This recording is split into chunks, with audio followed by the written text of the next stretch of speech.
શું તમે નાનો ધંધો કરો છો તો એમએસએમઈ સર્ટિફિકેટ બનાવો મફતમાં અને મેળવો સરકારી લાભ?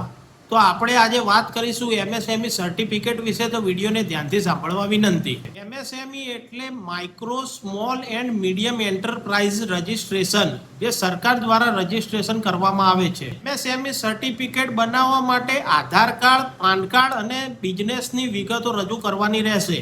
એમએસએમઈ સર્ટિફિકેટ બનાવવા માટે સરકારી ઉદ્યમ પોર્ટલ ઉપર જાઓ, ત્યાં જઈને આધાર ઓટીપી વેરીફાઈ કરો, બિઝનેસની માહિતી ભરો અને અરજી સબમિટ કરો. એમએસએમઈ સર્ટિફિકેટથી તમને લોન, સબસિડી અથવા તો બીજી અન્ય કોઈ સરકારી યોજનાઓનો લાભ મળી શકે છે. મિત્રો, આ માહિતી હતી એમએસએમઈ સર્ટિફિકેટ કઈ રીતે બનાવવું અને એમએસએમઈ સર્ટિફિકેટમાં મળનારા લાભ વિશે. જો તમને અમારો આ વિડીયો ગમ્યો હોય ને આગળ આવા અવનવા વિડીયો જોવા માંગતા હોય તો અમારી ચેનલ જનસેવા અપડેટને આજે ફોલો કરો. ધન્યવાદ.